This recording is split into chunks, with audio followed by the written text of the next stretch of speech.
All right, so here we go. We got some brand new comments from the Space Marine 2 dev team about one secret change they committed to with update 4 that we definitely have to talk about. But there's also an interesting side effect to this as well that we need to dive into. And trust me, hackers are absolutely going to be hating this change, which is good for us. And the community is also talking about weapon breakpoints in regards to the recent bolter buff update, because a lot of people feel like it was very underwhelming. But we got to talk about breakpoints specifically. It's very important. And the dev team just revealed this one right here. Yes, a brand new event this weekend. More on this in just a moment. And the community is also asking the dev team to not do this when it comes to brand new features that they've already committed to. We'll talk about that one. Pretty important right there.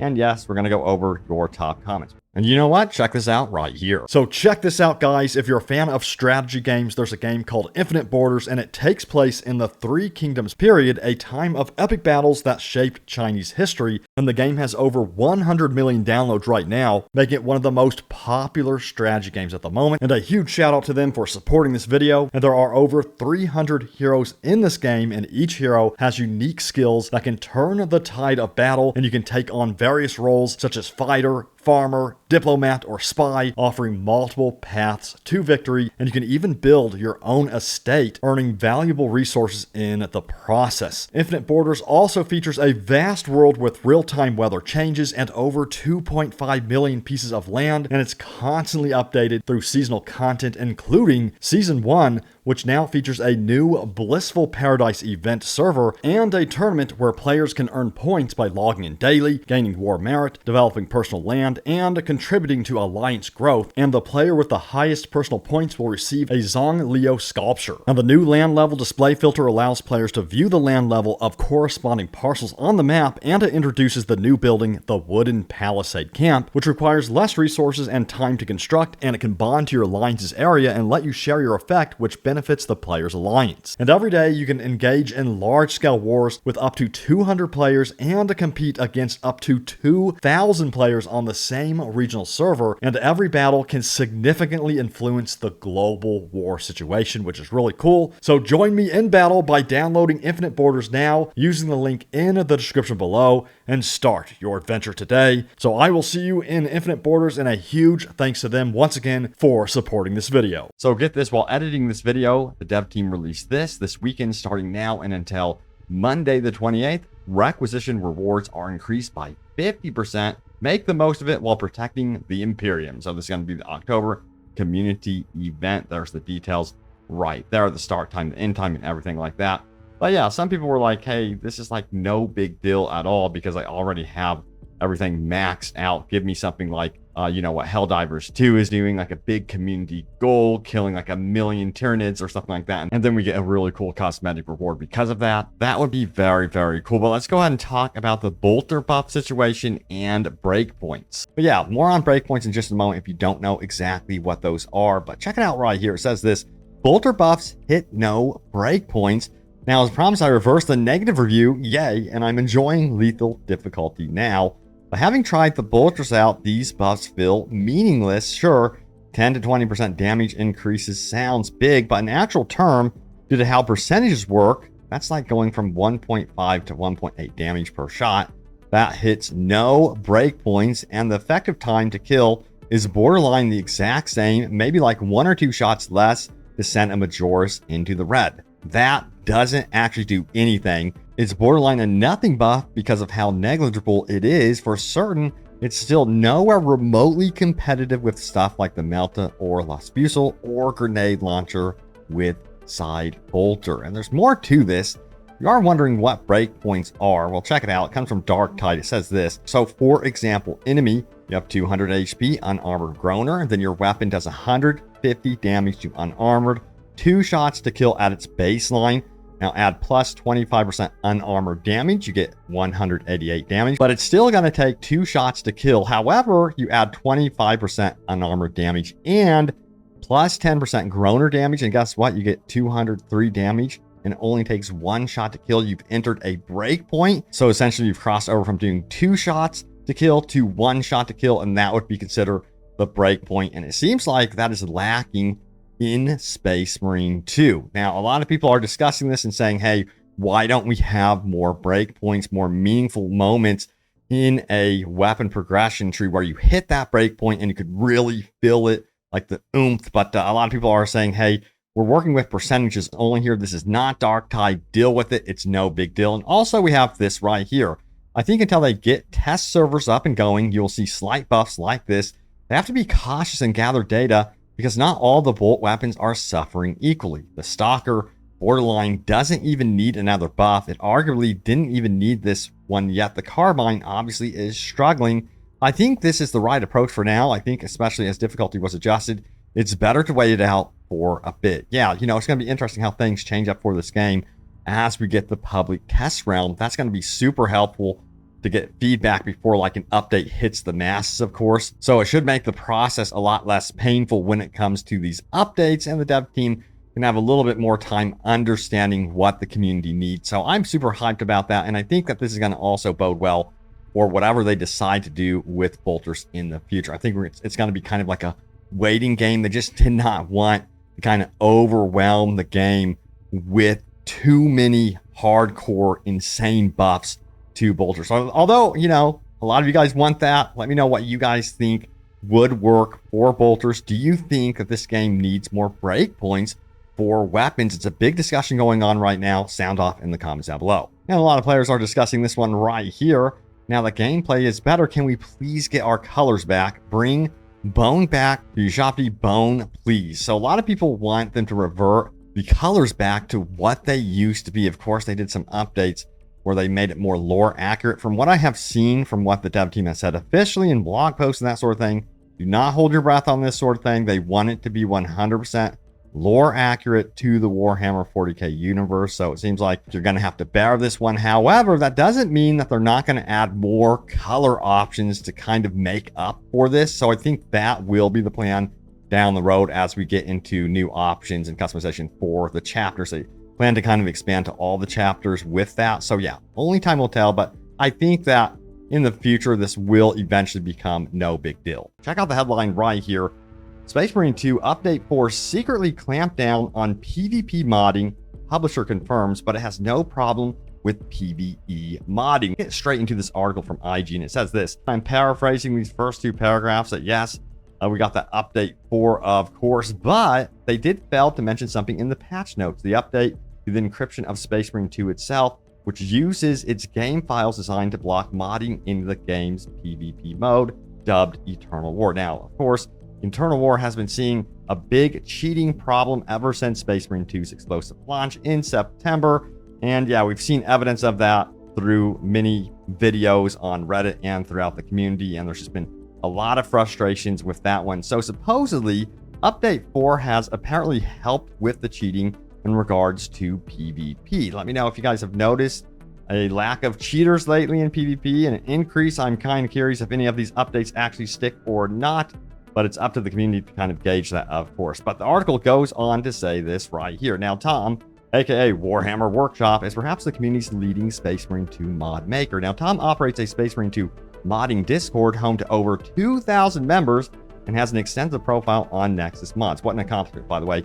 According to Tom, with Update 4, Saber updated the encryption used on the game's files to make it much harder for modders to break through. Now, speaking to IGN, Sylvain Leroux, senior brand manager at Focus Entertainment, confirmed Update 4 had made this change. Modding was possible in PvP for those really looking to do it, but has never been a major issue, Leroux insisted, stressing it was limited to PvP on PC where it did occur. So far, we received very, very few reports of it in relation to the huge number of games played, which is not to say that it wasn't annoying, of course. That being said, we've removed this possibility with today's patch 4. Modding in PvP is no longer possible. For players who may have encountered other cheating this way, our recommendation is to use the report and block features built into the game to avoid playing against them in future games. So, shoo, this is very good news for sure. And maybe it'll encourage PvE players to finally like dabble in PvP. We know that PvP isn't like the most popular mode right now for Space Marine 2, but I'm kind of curious to see if it grows more stable in terms of the player base after this news. All right, next up we have this, says the following. Besides winning a few matches and likely getting reported by the whole lobby or even banned, there's no actual benefit to modding to gain an unfair advantage. No monetary benefit and no exclusive in-game items, no special status, no invitation to tournaments, and so on. Now, unfortunately, it seems that while Update 4 may have made it harder for people to use mods to cheat in PvP, it has had the knock-on effect of making it harder to mod Space Marine 2's PvE mode operations, which is a bummer to hear. Now, it says operations mode is a squad of blah, blah, we already know what that is. And it says Space Marine 2's modding community has already released some quality life mods, including Instant Armor Unlocker, Operations Arsenal Unlocker, and Holstered Weapons, which, by the way, the Holstered Weapons one, I want to see added into the game officially. I just think it looks so badass, where you can see all the different gear and melee weapons on your character, even if you're using a different weapon. I love it. I think it's pretty cool looking. And I know it was like in the original reveal for Space Marine 2, but let me know if that's something you guys would like to see officially added. They go on to say this right here: while the grind can be enjoyable, I completely understand that people with busy lives, jobs, families, and limited free time might appreciate that shortcut, Tom said.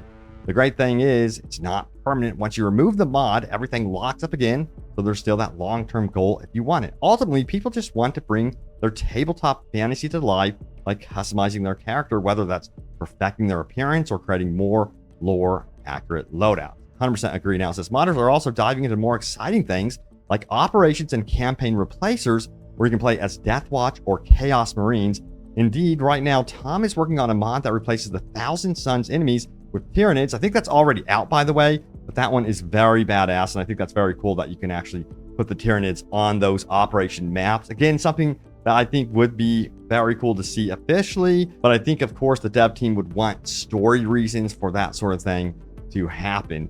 Now, LaRue downplayed the pervasiveness of modding in Space Marine 2 relative to its huge player base, which is about 4.5 million players and counting, and confirmed Focus Entertainment's stance on PvE modding specifically, saying has no problem with it at all. This surprised me. It says, modding in PvE missions does not represent an issue to us. This is a cooperative, unranked game mode. If players wish to go through the trouble of modding the game and redoing it every couple of weeks when our patches break their mods, just have a Thunderhammer on a bulwark for a PvE mission with their friends, that is their choice.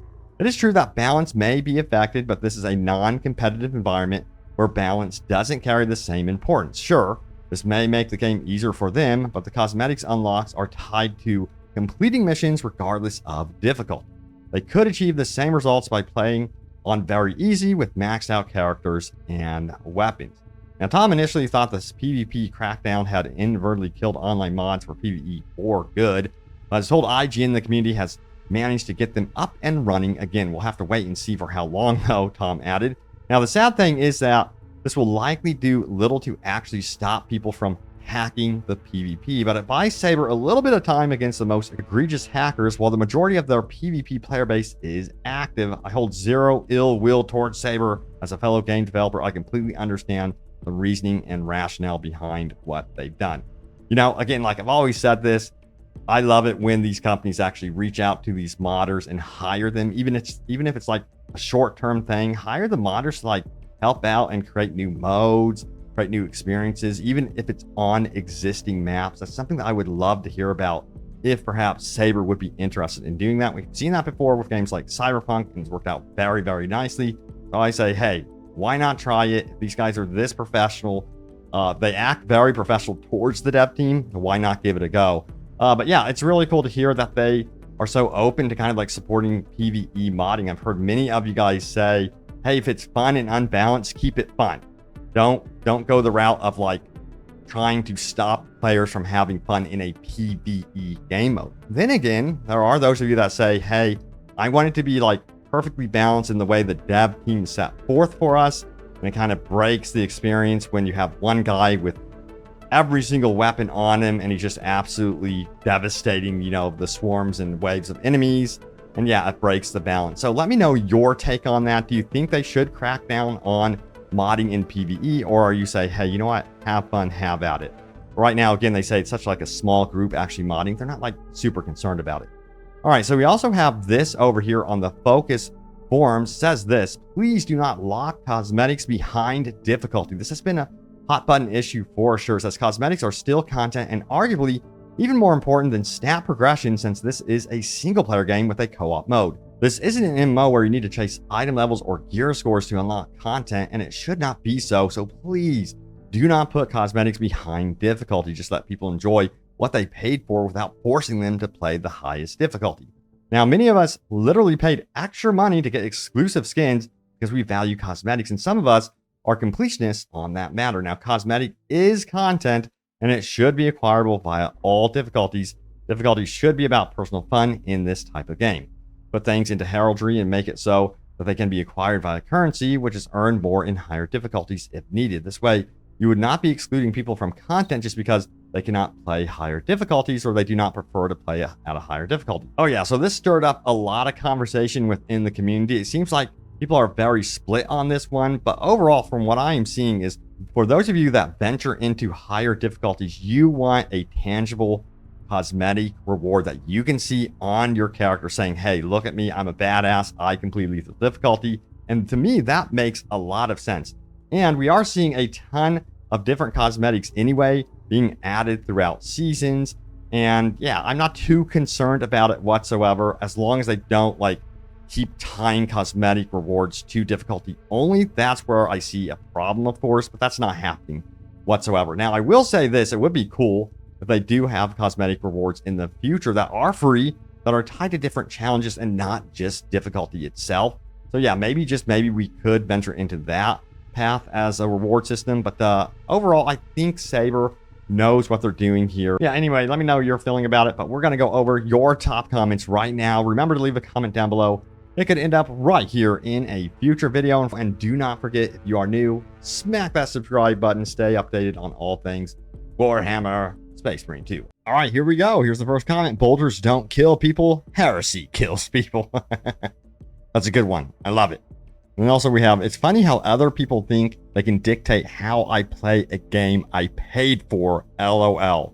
Hell yes, totally agree with that. You know, just enjoy it however you want to.